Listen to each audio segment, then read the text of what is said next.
On today's Cain's Quest feature, the racers prep for the start of the race.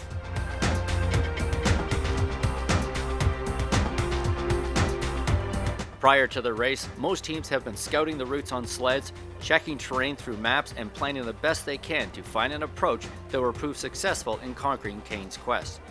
Here are some thoughts the racers shared on the challenges and strategies ahead. The northern coast is going to be fairly difficult as far as I'm concerned. There's a lot of rocks. It's the same as before, you know. Like we got deep snow sections and we got no snow sections, you know. So whether we place or not, it's not a concern to us. As long as we could say we tried to do 3,300 kilometers over 5-6 days, that's something to be really proud of. We draw 30th last in line, so we'll pick them off one by one, see where we get at after the first day. I've had a chance to run most of the south coast, pretty familiar with western Labrador, and have not run the north coast this year. I think from what I'm hearing, there's no snow in the north. The south is blessed with lots of snow. It's windswept and blown quite hard. I think there'll be a lot of suspension failures through the south coast, working our way up to Nain. Anything can happen with this race. It's a bit of luck, it's a lot of skill, it's a lot of everything. Mechanical knowledge, it tests every bit of you, without a doubt. My partner grew up on the south coast, right? It's his stomping ground, so I hope that's going to be a little bit of a benefit to us. Whether it is or not, doesn't matter. We're just going to take our time and chug along, and whatever comes our way will come our way. It's too long, and I'm not familiar with the south coast of Labrador. So back there, I'm going to take it easy. I'm going to follow whatever guys go. North Coast Labrador, I'll try my best. I think everyone's going to leave here and try to hold stuff together. And then on the home stretch, I'd say you're going to see the yellow brick tracker's speeds spike.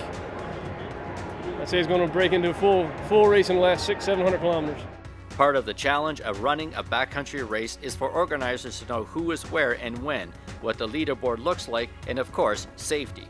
Covering well over 3,300 kilometers, this race isn't exactly spectator-friendly.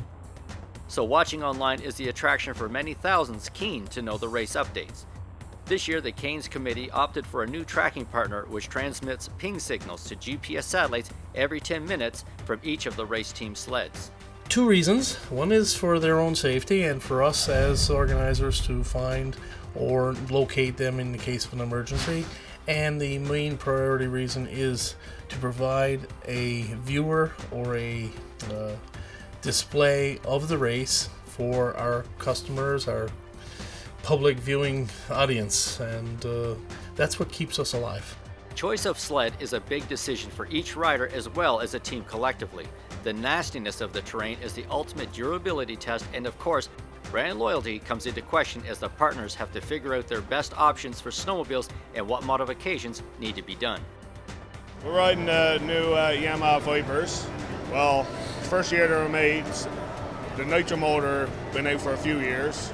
I've been riding the Yamahas now since I've been old enough to drive.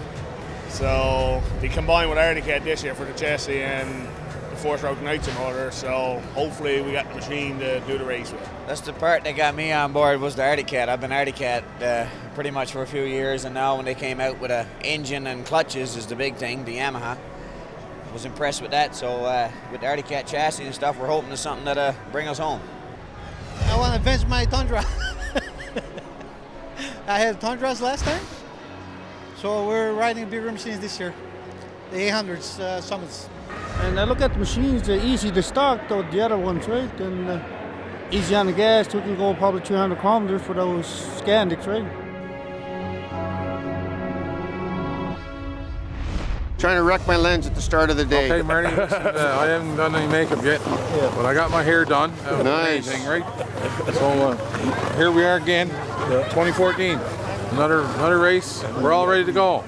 Yeah, so get the good-looking hat guy here. Oh yes, that's my race hat. That's my lucky hat.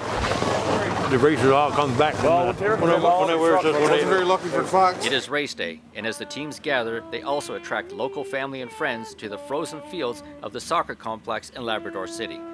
Final preparations are reduced to mere tweaks as the racers check their sleds and gear awaiting for their number to be called to the start line. 88.